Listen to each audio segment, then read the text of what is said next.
ఏంటండి బాబు వీడు ఇలా మాట్లాడుతాను అనుకుంటున్నారా? ఎవరికి భయపడండి. చూడండి, మీరు స్క్రీన్ మీద చూడండి, న్యూస్ మీకు స్క్రీన్ మీద వేస్తాం, స్క్రీన్ మీద న్యూస్ వేస్తాం, అయినా నేను చదువుతానండి.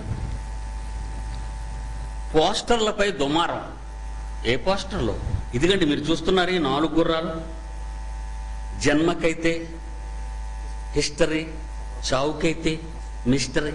ప్రపంచానికి తెలియని మహాజ్ఞానాన్ని మహానగరమైన ఈ పట్టణంలో పరిచయం చేసే భాగ్యాన్ని ఆ దేవుడు మాకు ఇచ్చినందుకు మేము సంతోషిస్తూ పోస్టర్లు అంటిస్తే ఏమని రాశారో చూడండి. ఈ మీడియా వాళ్ళు, మహానుభావులు వచ్చారా? మీడియా వాళ్ళు ఎవరైనా ఉంటారులేండి, దొంగచాటుకుంటారు వాళ్ళు. పోస్టర్లపై దుమారం. ప్రభాత వార్త విశాఖపట్నం. ఒక మత సంస్థ ప్రచురించిన పోస్టర్లపై ఇప్పుడు దుమారం రేగుతోంది. ఈ నెల 24 నుంచి 28 వరకు నగరంలోని ఆర్కే బీచ్ లో సంచలనాత్మక అఖిల భారత క్రైస్తవ సభలు అని ఒక వర్గం వీళ్ళకి కులం, మతం, వర్గం, ప్రాంతీయ తత్వం ఇలాంటితో కొట్టుకు చచ్చిపోవటం వల్ల తిండి లేదండి వీళ్ళకి. చూసారా ఎలా రేపుతున్నారో వీళ్ళు?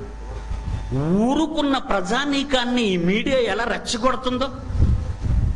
వార్తాపత్రిక అండి, వార్తాపత్రిక. కెమెరాలు పట్టుకెళ్ళి ఎవడ తప్పు చేస్తున్నాడో నెక్కి తీయడం కాదు, సమాజానికి అవసరమైన వాస్తవాలను ప్రజానీకానికి తెలియచేయండి. That is media. ఎవడిని చంపాడు, ఎవడు ఎలా చేశాడు, ఎవడి మీద ఏమేస్తాం, అదే మీకు వార్తలంటే? అవేనరా మీకు వార్తలంటే? మీడియా వాళ్ళని అడుగుతున్నారు, ప్రశ్నిస్తున్నాను. ఎనీబడి? వార్తలంటే అవి కావు. సమాజాన్ని చైతన్య పథంలో నడిపించటానికి నీ మీడియాలో మహాజ్ఞానం అంటూ ఉంటే అది చూపించు, మేసం ఉంటే నేర్పించు. ఈ 4 గుర్రాల్లో ఏముందో తెలుసా?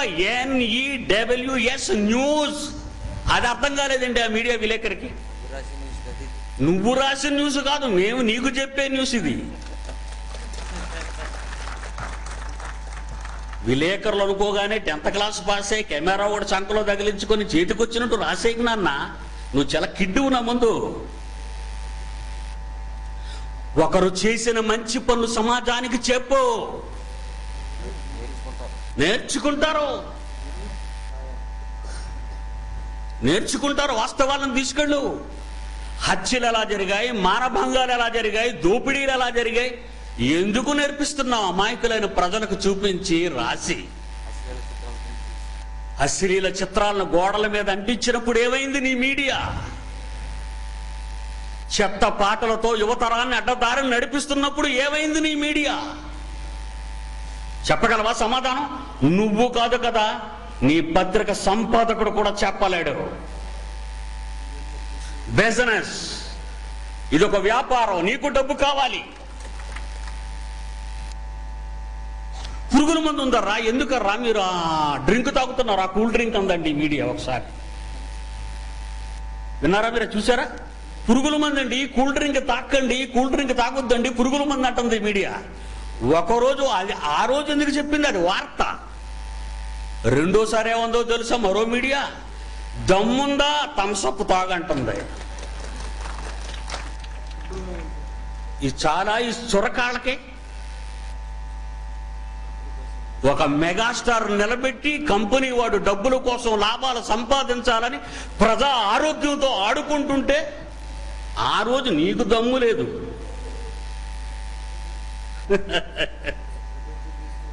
ఏం మాట్లాడతారండి వీళ్ళు?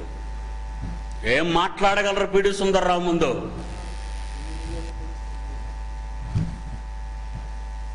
ఒక వర్గం వారు మహాసభ నిర్వహిస్తున్నారు. అయితే ఈ సభలకు సంబంధించిన పోస్టర్లను ముద్రించి నగరంలో పలు చోట్ల విస్తృతంగా అంటించారు.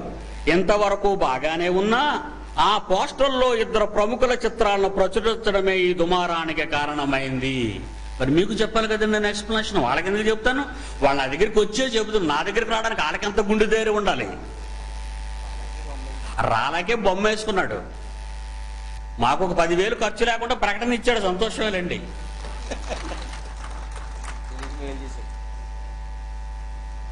చూడండి, చదువుతాను.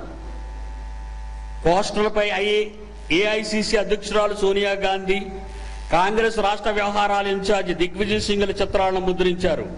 ఇది కాంగ్రెస్ లోని ఇతర మతాల నాయకులకు ఆగ్రహాన్ని తెప్పించింది. ఎందుకో ఒక మతానికి చెందిన ప్రచార సభలో తమ నేతల ఫోటోలను వాడడం ఏమిటని వీరు ప్రశ్నిస్తున్నారు. ఎవరినే? ఇంతవరకు నన్ను ఎవరేం అడగలేదు.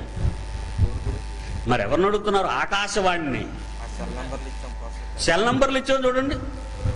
ఆ పోస్టర్ల మీద సెల్ నెంబర్లు ఉన్నాయి, ఆ వాల్ రైటింగ్ మీద సెల్ నెంబర్లు ఉన్నాయి, కరపత్రాల మీద సెల్ నెంబర్లు ఉన్నాయి. ఎవరిని ప్రశ్నిస్తున్నావు బిడ్డ?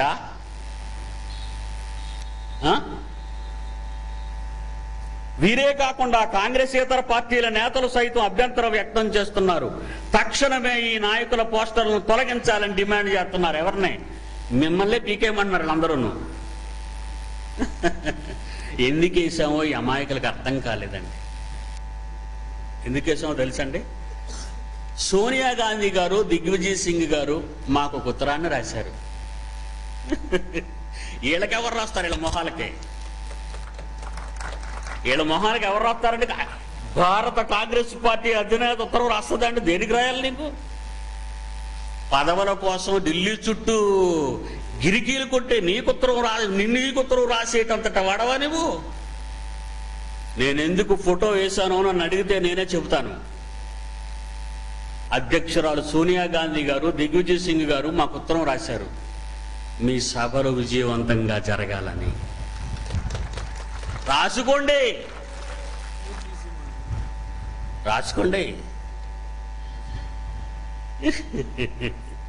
ఏమండి, ప్రజలు ఎలాంటోలో మీడియా ఎలాంటిదో ఒకసారి మీరు ఆలోచించండి. నాకు ఈ పట్టణంలో చాలా మంది విరోధులు ఉన్నారండి, చాలా మంది ఉన్నారు. అయినా వాళ్ళంతా నేను ప్రేమిస్తున్నానండి, వాళ్ళందరినీ నేను ప్రేమిస్తున్నాను. నేనేం పట్టించుకోవట్లేదండి. ఎందుకంటే నేను నా పట్టణాన్ని నేను కాపాడుకోవాలి. ఇది నా పట్టణం, నా జన్మస్థలం. నా జన్మస్థలంలో నేను ఎవరో మీకు తెలియదు. ఇంతవరకు నాకు మహానాయకులు ఎవరో తెలుసు, అతిరథ మహారథులు ఎవరో తెలుసు. ఇందాక మీరు క్లిప్పింగ్లో చూసారే, నా మీద పూల కిరీటాన పెట్టిన వారు ఒకనాడు భారతీయ జనతా పార్టీ దేశ అధ్యక్షులు బంగారు లక్ష్మణ గారు. నాకు వాళ్ళు ఏమిరు, నాకు మిత్రులండి. నా మీద కిరీటాన్ని పెట్టింది ఆయనే. ఈ సభలకు ఉత్తరం రాసింది సోనియా గాంధీ గారండి. పార్టీ మనిషిని కాదండి, నేను దేవుని మనిషిని. నేను పార్టీలకు చెందినవాడిని కాదండి. అలా అనుకుంటే సీఎంని అయిపోయేవాడిని ఈ పార్టీకి, ఆంధ్ర రాష్ట్రానికి. పదవుల కోసం ప్రాకులాడే పిచ్చివాడు కాదు పిడి సుందర్రావు. దేవుని యొక్క మహాజ్ఞానాన్ని ప్రపంచానికి.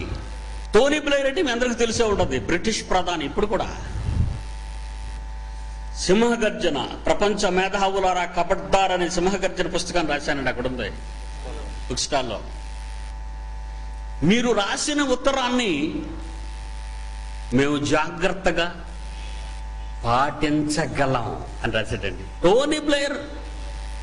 అనకాపల్లి ఫ్రెండ్ కాదు నాకు, ఒక ఎంపీ కాదు, ఒక ఎమ్మెల్యే కాదు, ఇండియాలో ఉన్నవాడు కాదు, నాకు ఒక స్టేట్ సీఎం కాదు. నాకు రాసింది రవస్తమించని సామ్రాజ్యాన్ని పరిపాలించగలిగిన ఒకనాటి బ్రిటిష్ ప్రభుత్వపు, ఈనాటి ప్రజల చేత ఎన్నుకోబడిన ఒక టోనీ బ్లెయిర్, బ్రిటిష్ ప్రధాని. ఆస్ట్రేలియా హవర్డ్స్, ఫ్రాన్స్ జాక్విస్ చెరాక్, వీళ్ళంతా నన్ను మెచ్చుకొని రాసిన ఉత్తరాలండి అవన్నీ. ఆలోచించండి. బైబిల్ గొప్పది, మహాజ్ఞానం అని రాశానండి వాళ్ళకి. ఇండియా నుంచి, మన ఇండియా నుంచి రాశానండి. ప్రియులారా, ఆలోచించండి.